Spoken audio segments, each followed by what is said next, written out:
Thanks for joining us, everyone. This is the Fluid Operations Podcast. With me, as always, is my co-host, Kirk Wessel. I'm Miller Truby, and we are excited today to bring you another interview with a high-quality operations guest. We'll get to that in a minute. We'll let Luke Schipper from the city of La Crosse introduce himself here. So, as always, the idea here with the Fluid Operations Podcast is we want to give operators, treatment plants, networks personnel the opportunity to talk about their stories, how they got into the industry, what they're doing here, what works, what doesn't, both for their specific plant and just maybe the industry in general, and sort of provide a forum for those things to be talked about a little bit more. So we are very happy to continue doing episode 3 here today with you. And thanks for listening in and joining us, as always. With that, I think we will bring Luke in. So Luke Schipper from the city of La Crosse, and Luke and Kirk are in person today at the city of La Crosse wastewater plant. Full disclosure here from Turing's perspective, we are actually working with City of La Crosse on a little demo, which is why Kirk is able to be in person there this week. But of course, as always, this will not be a commercial podcast. We're not going to really be talking, I don't think, about our particular project with Luke and his team out there, but more generally about what's going on in the industry. So, yeah. Kirk, how are you this week before we get to Luke? Everything going okay out there? I know you're a little colder than you're used to, but everything good? Yeah, I mean, everything's good. It is a little bit colder. I mean, I'm glad I brought my Wisconsin hat with me today, obviously. Been in Wisconsin for many, many years and just relocated this year, as most people know. So it was a little bit of a shock to the system. I've left 76-degree weather to come into 15, 20-degree weather. So I appreciate that, Luke. Thanks for having that for me. You're welcome. We were working outside today, and it was 13 degrees when we were outside this morning. So it was a bit chilly, but that work is done. And now we're inside in the conference room at the wastewater treatment plant, and we're going to be relaxing here and having a nice conversation. So we're excited to be here, and I'm going to turn over to Luke to introduce himself. Tell us a little bit about yourself, how you got into the industry, kind of what you do, and let's just take it from there. I'm Luke Schipper. I'm the assistant superintendent for the sewer collection system here in La Crosse, Wisconsin. I got into wastewater by accident, as most people that I know. A lot of people don't pursue it as their first choice. I kind of realized that I've been dealing with wastewater and water for quite a long time now, though. Actually started originally when I was in the Coast Guard, managing water and sewage systems on Coast Guard icebreaker for a number of years, and then managing private water systems and septic systems for a camp resort area in Iowa, and then ultimately getting a job with being a contract operator, providing operations for small municipalities in Iowa, and then here in La Crosse for the past almost 9 years.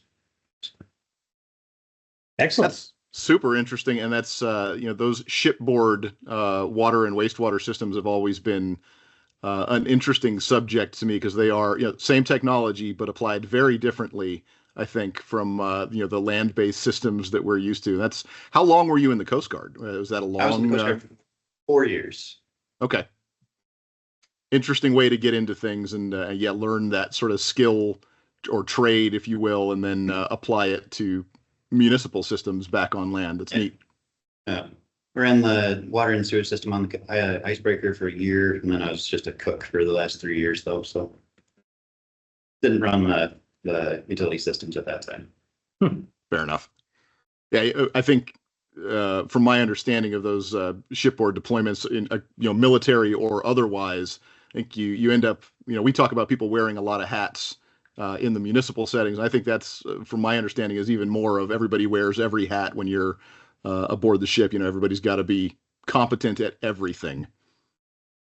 For the most part, yeah. You have to be able to do your job, and then usually 1 or 2 steps above you and all directions of you. So neat. Yeah, I'm wondering. Really cool. Yeah, I'm wondering, does that maybe as a first sort of question for you, does that sort of mindset filter down to what you're doing now and the way you guys run your operation there in La Crosse? Absolutely, yeah. Obviously, the Coast Guard is very formative for me because I went right after high school. Kind of the way that they approach operations is, like I said, you have to be able to do a lot of different things for positions above you, positions below you, beside you, to be able to cover in the event of mass casualty situations. If someone's not there, who's going to do that? Just because Roger's not there and he was the fire team leader, that we don't have one today. That's not how it works. So here it's kind of a similar mindset, a lot less stringent that I try to promote, as far as not letting people silo into, well, I run this piece of equipment, that's all that I need to do or need to learn. As far as, because like I manage the sewer collection system staff, kind of maintaining the infrastructure in the street. I do try to very often get my staff working alongside people here at the treatment plant, so that they know how equipment and operations work here, and vice versa. We take people from the treatment plant a lot of times with us into the street, show them what we do, the equipment that we run to do it. Smart. I like that idea. I mean, that way both parties understand each other's challenges and what they're dealing with on a day-to-day basis. So it's a great way to do that. So how big is the collection system here in La Crosse? Sanitary collection system is about 200 miles, and then we also maintain our stormwater system, which is about another 150 miles. Gotcha. Okay. That's a lot of pipes. It's not, because the population here, and what do you guys serve, about 75,000? Population of La Crosse itself is about 50,000. We also have a number of communities that feed into our sanitary system. So we're actually a regional treatment facility, regional system. We also serve Onalaska, Wisconsin, Shelby, Wisconsin, Campbell, Wisconsin, and La Crescent, Minnesota. So total population that our sanitary service is for is approximately 80 to 90,000. Okay. That is a nice sized wastewater treatment facility and collection systems. Obviously, there's a lot of challenges that go along with that. You know, unique things about La Crosse. If people don't know where La Crosse is, it's Wisconsin. It is on the west side of Wisconsin, right on the Mississippi River. So I think that's a good thing to know, because that brings a whole nother set of challenges for the collection system here. When the lake level changes, that affects their collection system and sewer system. So that's a unique feature. Plus La Crescent, as he said, is in Minnesota, that's across the river. So that's another set of challenges to get the water over here to this system. So how does that all work? That's actually one of the simpler components of the system. Okay. The Crescent just has a lift station on their side of the river. They just pump it through force main under the Mississippi to us. Okay. So Got it. So is that a newer line then? that is, I believe around 2014. Okay, which is fairly new for wastewater treatment and collection systems and things of that nature. So that's really unique. Because La Crescent, I was actually in La Crescent today. I went over there for a cup of coffee when I had a little break. So, but that's really cool. So here in La Crosse, though, what are some of your biggest challenges here in La Crosse that you face with, managing the 200 miles, having the multiple contributaries to your system? How does that affect you guys? Biggest challenge is probably the same as a lot of people, is updating how we manage workflows. Just kind of, it's been managed a couple different ways, and it's historically here in La Crosse, there's the old index card system, as far as each pipe had its own index card in like library drawers. Record your maintenance on the cards and put them back. Wow. Just paper maps. It's kind of evolved a little bit since then, as far as now we have databases we record our maintenance in, and obviously GIS maps that we can work off of. We're kind of in the process right now of kind of moving to the next step, as far as reintegrating our GIS, so it's a little bit more interactive, and then also having an asset management program alongside it, for being able to track those maintenance activities, create the work orders and things like that. Because just managing the workflows is too time consuming, too labor intensive itself. It takes too much time away from actually accomplishing the work. Got it. And then I assume that those work orders are going out. Do you have dedicated staff who are going out and actually performing that work? Do you guys have a big workforce, or is this a fairly small and tight-knit? For the staff that I oversee, I have 9 staff for the collection system maintenance. And then for the wastewater utility as a whole here in La Crosse, it's about 29 people. Okay. That's actually fairly good size for a city operation of that size. We've come across similarly staffed operations for much bigger metropolitan areas, although I suspect maybe not as large in terms of the actual amount of pipe in the ground and the amount of contributing other systems. Maybe that's you guys are getting a little more attention because of that. I suspect. The piping systems in La Crosse are actually almost, maybe not quite, double the size you would expect for a population of 50,000. Just because of the way La Crosse is set up. La Crosse, I like to consider a little microcosm of what like Seattle, Washington is, as far as it's pinned between the Mississippi River and the bluffs, and is very long north to south, and then is kind of a metro center. La Crosse is essentially the metro center of the area. Smaller municipalities, obviously, but like I said, a microcosm that I find interesting. Mm-hmm. Yeah, and I'm sure that brings extra challenges too. Of you got that, like you said, that bigger spider web of infrastructure that's actually in the ground, and then I suspect also maybe some differing political or not political, but concerns and needs going from a metro center area, but then the stuff around it that's, I suspect, fairly rural and maybe has different priorities and funding and things like that too, right? For, I don't know, I would say rural per se. Like Onalaska is well developed. I mean, town, Shelby and Campbell are almost, you wouldn't be able to tell them apart from La Crosse. They're integral as far as like our sprawl. La Crescent's fairly well developed. They're decent little towns, not so rural. Okay. But they're, as far as their relationship with us as the contracted communities, it's just important making sure we do have meetings a lot of times just to stay up to date with those communities as far as how money's being spent by the utility, because they pay rates based on what they're sending to our facility. So they pay for some of the conveyance fees for getting it from the fringes to the treatment plant, and also the treatment costs. Mm. So how do you guys monitor that? Do you guys have a way to monitor that?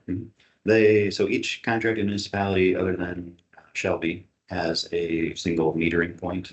Okay. Where we're able to monitor the flows coming into our system. Yep. On Alaska, we have a little bit of back and forth where there's some of our system that goes into theirs, and then back into ours, and then back into theirs, and eventually comes all to us. So there's a little bit of kind of billing back and forth as far as we pay for a little bit of conveyance in their piping system, they pay for conveyance in our piping system, and then they pay for some treatment for just the wastewater that was produced in Alaska. I mean, it's amazing to me, all these different treatment plants that we talk to and how they're all so different. They're set up, designed the same in a lot of ways, but they're all doing different things and how they run it and how they manage it. So it's very fun to hear that. I think one of the things about this podcast that we are having these conversations with gentlemen like you is trying to get the public to understand what you guys are doing and how important your work is to keeping things going where they're supposed to go. Not backing up into their house, not flooding, all those types of things that are not supposed to happen. So, if there's one thing there that, we want the public to know that most people don't know in the public, is there something there that you're like, would like people to know?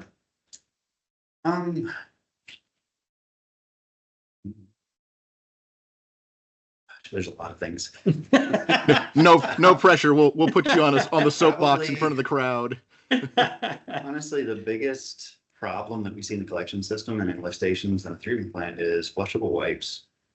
And you're probably going to hear this a lot from a lot of people that you talk to here. Yep. Because they're a really big problem. They don't break down like toilet paper does, and when they hit water, they ball up. There's actually a term that was coined in England for what happens when flushable wipes combine with grease in a sewer system called a fatberg. Yep. Because it creates this massive impervious ball of junk that'll plug up pumps, plug up pipes. It causes us a lot of trouble. A lot of that time and effort goes into clearing those flushable wipes from blockages or pumps. So they're getting into the pumps and then they hang on to the pumps as well. Because for those of you guys don't know, I mean, the pump is sucking the water through typically, and then it has an impeller in it. And if those rags get on that impeller, it makes it run more inefficient and then can cause problems, can, cost more energy, can break the pump.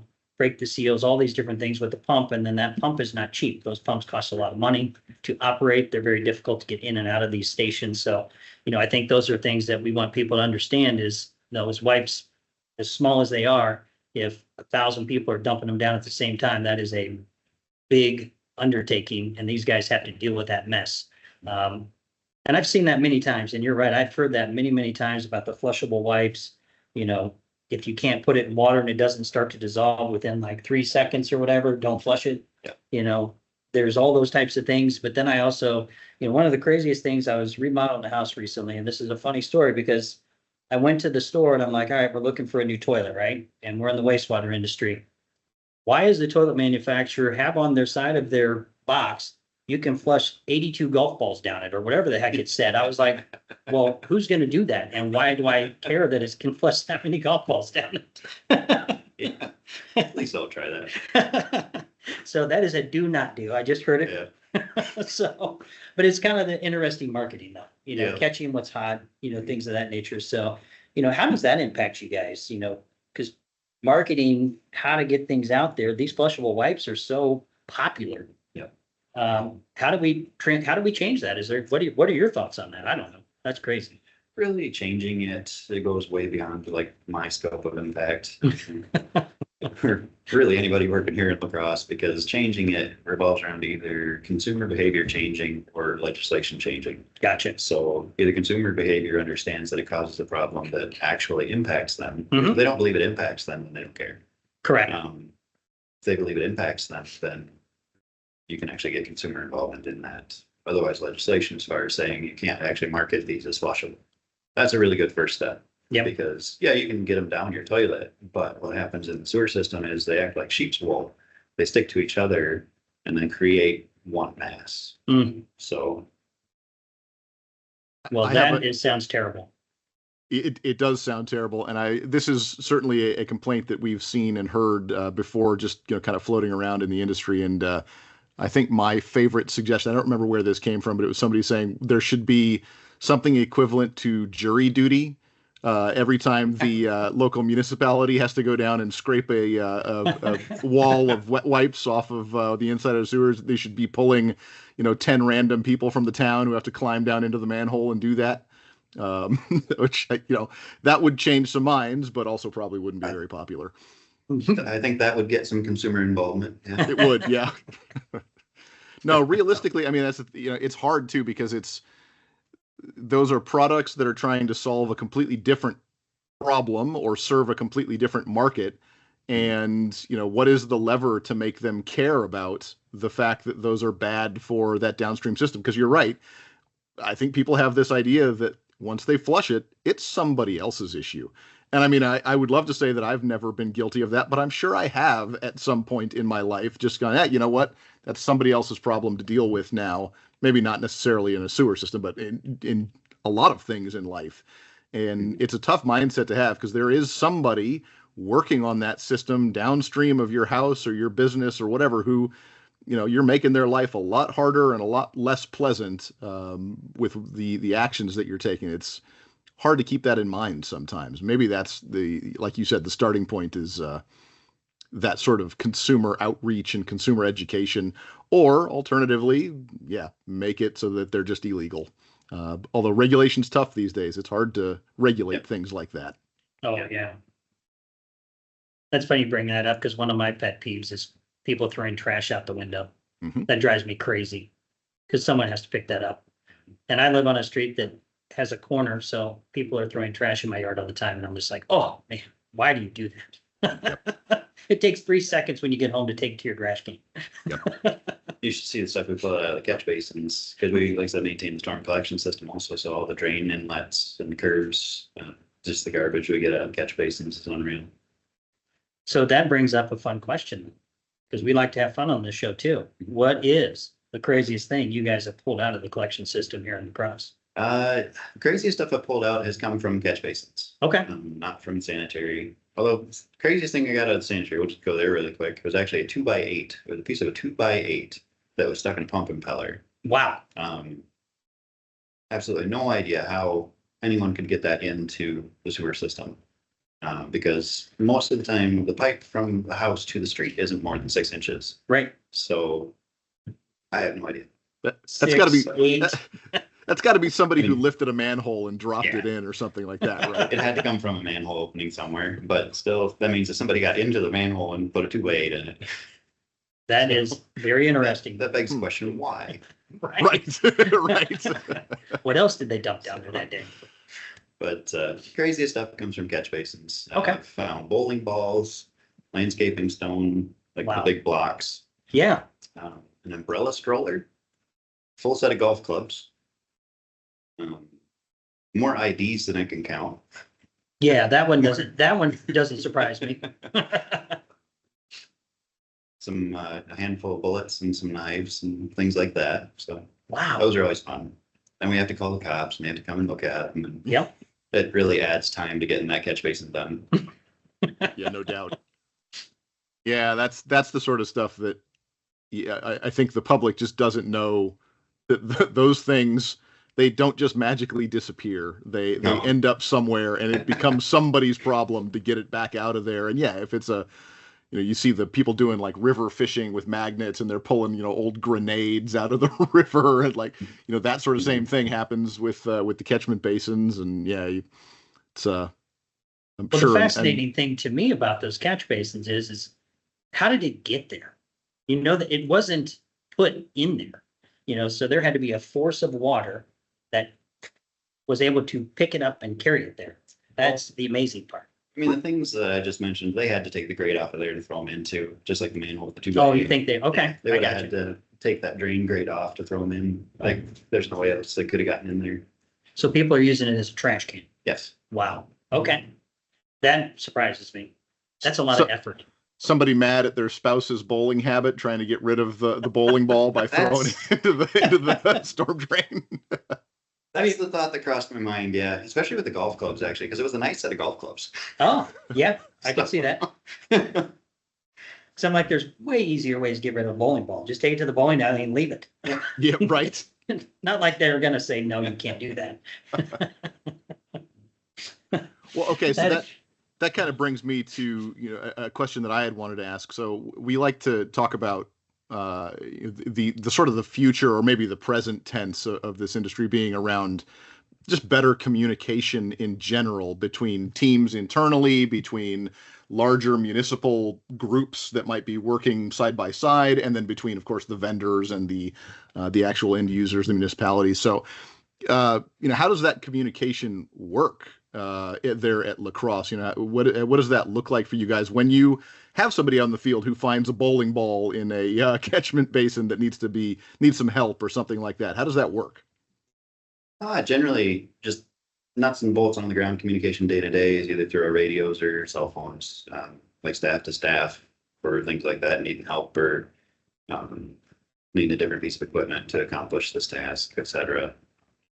Communication across like contracted communities, like I mentioned earlier, we try to have regular meetings with shareholders or representatives from those communities, kind of explaining where things are at, kind of what the direction of the utility is, and kind of really communicate that we really do kind of focus on making sure that we're using all of our resources to accomplish our core objectives as far as collecting sewage, treating sewage, and discharging clean effluent. Communication with the public looks a little bit more like the city has a Facebook page, website, communication through different media avenues, whether it be TV, newspaper, stuff like that, trying to put information out there. Sometimes it's highly questionable how much people actually intake that information. That was what I was going to ask. Is that effective? Do people actually read it and interact with it? Probably the most effective form of communication is probably the Facebook page, is what I would assume, because other avenues seem to have really lost their potency in the past several years. That's interesting. Really, it's kind of at the point where people don't get information that they're not interested in. So because everything, like Facebook, everything's kind of algorithm based, and it sees, okay, you're interested in this, so this is everything that we're going to feed you. Whereas, the algorithm's not going to feed them across Wisconsin update on wastewater collection system. Right. Not unless they're looking at it. Yeah. not unless they actually subscribe. You can subscribe to the city's website to actually get those notifications directly, et cetera. But yeah, that's Thanks. and so that inter-team communication is, because that's interesting as well. You know, we kind of, despite all the tools that are out there and more coming onto the market, it seems every couple of weeks here, you know, picking up the phone or picking up the radio still seems to be the best way. And then it just becomes a matter of, you know, how is that information being written down and recorded for future use? But, you know, and maybe that's the question is that, do those tools exist in La Crosse? Are you guys using any of that kind of stuff? that kind of goes back to kind of what I said for that biggest obstacle we're facing as far as the workflow management. Because a lot of that information right now we record maintenance activities or things like that on paper in the trucks over the course of the year, the season, and then we're entering that information into databases over the winter. There's a lot of room for losing information in that process. Whether somebody forgot to write it down in the truck that day, forgot to write this one down, but wrote that one down, wrote it down in my chicken scratch that I can't even read later. Things like that where we lose information that way, or that page blew out of the truck. So Right. that's gone. There's a lot of holes in that process where we're getting the GIS reintegrated and then moving into an asset management program where a lot of the work orders are going to be. Right now, we don't really have work orders per se. I make a list of things. I actually just use Microsoft Teams lists and I issue them out to my staff as far as like specific things I need done. And then they're just checking them off on Teams, putting that information into the database if they flushed this main or whatever. But when we have asset management program, we'll be actually generating work orders so that generates off of an asset. And then when they complete that task, it actually populates the maintenance activity for that asset.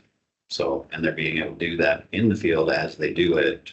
So you remove a lot of those holes of losing that information. We're not there yet. Yeah, It's a process. it's a process. Yep. So obviously adding an asset management plan or program is going to be time consuming as well. It's going to take adoption to it. And those are all things that we talk about, obviously, as a software company. But, you know, I'm looking at how do your team, obviously we talk about on the show a lot about staff and quality of staff, you know, how education, all those types of things come into play. So where are you at with your team and how seasoned or green or whatever, however you refer to them, where are they at in the process? And, you know, I know you're cross training them. We talked about that a little bit earlier. So I'm just kind of curious where that's at and, you know, do they operate on their own? Do they always go out, twos, or how's that work? Generally, people are working in pairs. A lot of times you can do things by yourself as you kind of get more acclimated to certain pieces of equipment. There's a lot of things we just do as pairs because it's a safety thing. Yep. I would say for the most part, I don't have a lot of very seasoned staff. I've got a couple that are particularly good at their field, which is fantastic. I've got a lot that are learning. They're learning very nicely. I've got a lot of really good people. Oh, that's awesome. I hired them based on the fact that they're good people and they will become good operators. Love that. We learn a lot as we go. There's a lot of things that I've seen from working for the contract operating company before coming to La Crosse that I've seen in the industry as far as these tools that we're working towards that haven't really been in La Crosse before. But I talk about them a lot, like in staff meetings, stuff like that. These are kind of the tools and places we're going. These are the things we're going to be able to do. It takes me a really long time to actually get there, but this is what we're going to be able to do. And this is how it's actually going to change your job, kind of change how you're doing things and make it better. And if it doesn't make it better, then we'll readdress that. But I believe that all these things will make it better. I love that. That shows a sign of an early adopter for technology advancement, things of that nature, which is something I personally have felt in our industry has been a struggle for many years, because it's like we're meeting permit every week. We meet this every day. We're not going to change it. We don't need to change it. Recording it on paper is fine. We only miss a couple things of that nature. So how do you see that? I mean, obviously it's important to you because you see the value in it. Do you think that is a time saver for your team? using these technologies? I mean, if they don't have the paper and they can, write it down or digitally type it in, is that going to be something that'll be valuable to your team? Yes, yeah, that's going to be very valuable for the time savings. Because I do have 9 staff, which like I said is decent staffing for the size for our population. Again, the size of our system though is what you'd anticipate to find in a bigger town. There's aspects of the system that are terribly neglected because we don't have the time to get to that. A lot of the storm system sits untouched to a degree that I find unacceptable, just because we're wasting too much time just in the workflow part, not actually doing the work. Okay. So getting those tools in place is going to make a massive difference on time. Gotcha. There's one that we've implemented in my time here, a locating software. So our utility locating used to be insanely labor intensive. Everything that came for utility locates would automatically print out on a piece of paper. The locator would take that. They would look at the GIS maps online. They would write out instructions for locating where things were at, highlight a bunch of stuff. They would build a great big stack of paper, go out and do some locates, come back, find emergency locates on the printer that were from yesterday. Well, those are past due, and now we have a utility strike that we didn't actually see because we didn't have notification of that because the person that works in that office was on vacation that day and they didn't call a locator. We implemented a locate software or locate management system where all of those locates populate to a web-based client system where my locator is able to see every ticket as it comes in. Emergency tickets automatically pop up right to the front. He's able to deal with those immediately. Saves a massive amount of time not having to deal with the paper, not having to, because the maps are all integrated into that system. So the map is right there. Can still pop over to GIS on his tablet if he needs to for a little bit more information or something different. But it just has saved way more time than I even thought it could. And that speaks to sounds like that's not just a time saver in terms of the workflow, decision making process, but also prioritization of jobs too. When you get those emergency locates coming in, they're actually going directly to the people who can, say, okay, I need to go and do this first instead of doing the thing I was already assigned to. Whereas before, like you said, that stuff goes to a printer or a fax machine somewhere, and if nobody sees it, nobody sees it. Yep. Yeah. That's great. That is exactly the type of incremental step that we love to see and hear about, because that's the type of stuff that, it's, that's not a huge lift, I don't think, to implement something like that. And yet it completely changes your effectiveness as a team. Yeah. The lift involved in that implementation really was staff adoption. So that was a little bit more of the difficult aspect. But once the system really kind of got adopted and really could see the benefit to it, then it just took off. So as far as being very efficient. It's exactly what you're looking for. Yeah. The adoption of anything that's why it's so great that you're talking to your staff, you're hearing what your staff is needing as well, and you can understand what they need, because when you bring something in, if they don't adopt it, it's a waste.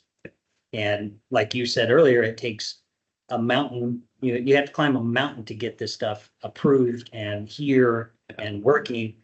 And sometimes it takes 2, 3, 5 years to get some of this done. And for consumers that are not in this industry, they would think that's a crazy amount of time to purchase something. In the municipal marketplace, that is not a long time.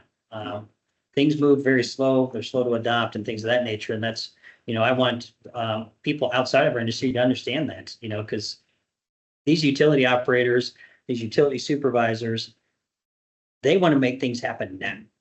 And it's hard for them to make things happen now because of the process it takes. So they're trying to figure out how to continue to manage your systems effectively and protecting your, water, your collection systems, your storm systems, and all these different facets of the system. And they still get pushback when they try to ask for something to make them more efficient so they can protect you even better. So that's really something I think is important to know from a outside perspective that people don't hear all the time. And I think that's one of the reasons why we like having these discussions, to really help people understand there's a lot going on. And like you said, there's over 200 miles and you have 9 people managing 200 miles. Think about that. When people really think about that, 200 miles is a lot of pipe. And it's not just a straight line. It is cross sections. There is manholes, hundreds and hundreds of manholes. There's lift stations, pump stations. There's all these different things involved in not just 200 miles of pipe. And within that pipe, there's 24-inch, 18-inch, 6-inch, 4-inch. That brings a whole nother set of challenges to these guys. And then you look at all the different types of pipe, because this city wasn't built yesterday. So it's not just one style of pipe. It's probably 5, I'm guessing. There's at least 13. 13. So I was wrong. 13 different types of pipe. There's 13 13 pipe material attributes in my database. So Yep. the oldest pipe in the city of La Crosse is an 1884 corrugated steel panel pipe that's bolted together. It's a 40 by 60 elliptical pipe. Wow. Huh. That is amazing. So is it in good shape? It's actually in remarkably good shape. They do Wow. not make steel out of the same things they used to. So, because it is a sanitary pipe. Okay. It was built as a combined system, so sanitary and storm flowed through that system. Flowed straight out to the river, no treatment, because it predated the treatment plant by Sure. 50 years. Wow. So it is a strictly sanitary service now, so hydrogen sulfide usually will break things down. The steel pipe is in remarkably good condition. Yeah.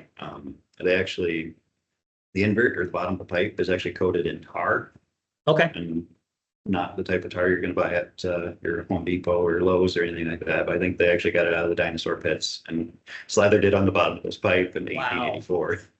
So it needs to be rehabilitated just because it's past its useful life. Mhm. It needs to be preserved so that it can continue its job for another 100 years. Right. But it's actually surprisingly good condition.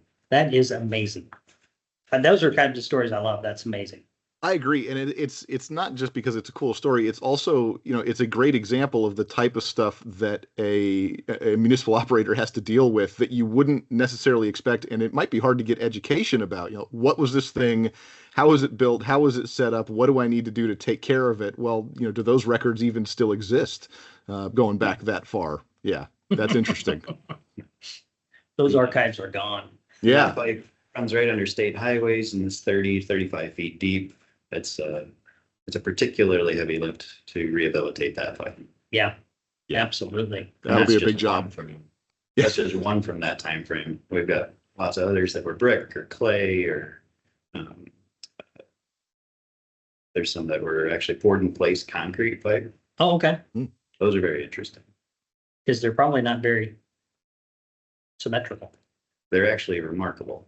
Really? Yep. Wow. Particularly in some of the oldest storm, like specifically storm pipe in La Crosse. Yeah. There's some from 1930, early 1930s. Okay. That it's monolithic from manhole to manhole. And it's 30 feet deep. So they had this giant trench in basically the Great Depression. Yeah. Labor was cheap and concrete must have been cheaper. And the story I got as far as how they actually did this is they had carts with forms on them that they would pull forward with donkeys. Oh, And so they were forming this up on the outside, and that inside diameter was formed up on a cart that the donkey would just pull forward as the concrete cured enough. that's really cool. And it's in great shape. These pipes are amazing. That's another cool story. There's 2 here now. Come on now. I got a lot of pipes that are in horrible shape too, though, by the way. Lots. And those are newer. A lot of them are the same age and a lot of them are newer. Okay. Yeah. Gotcha. It wasn't all wins in the early 1900s. Sure. There were definitely some fails. Orangeburg. Yeah.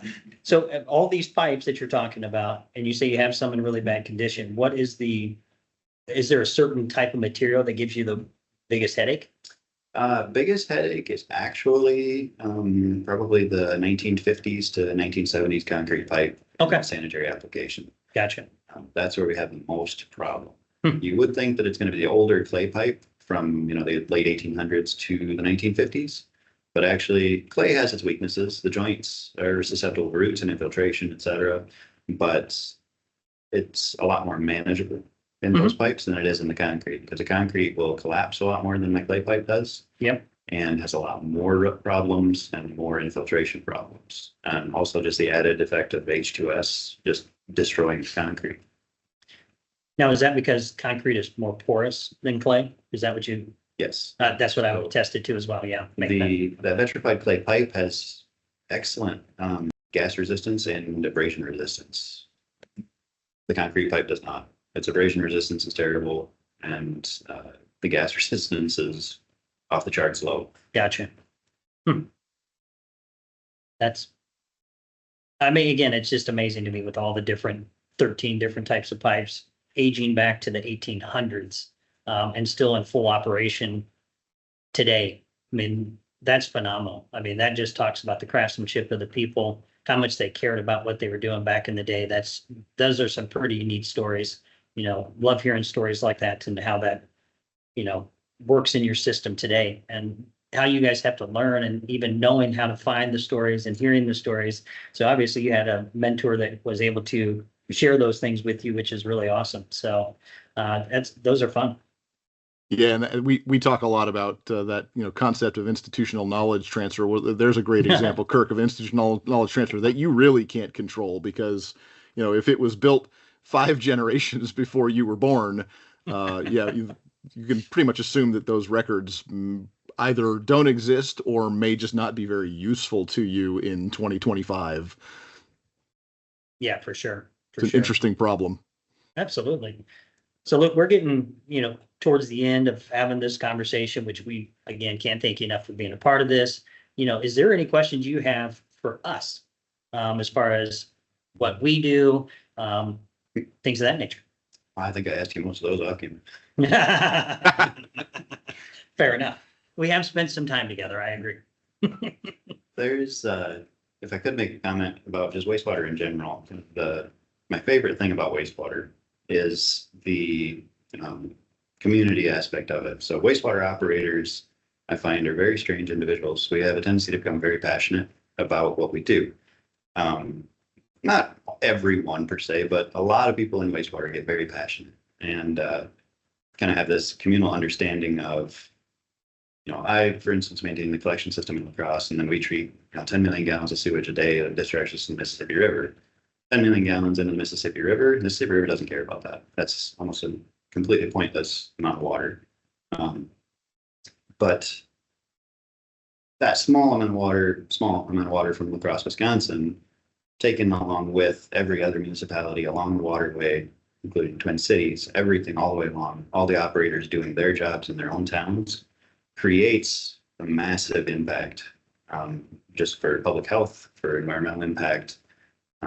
Just the being able to kind of understand that you're doing your one small part of accomplishing a truly massive goal.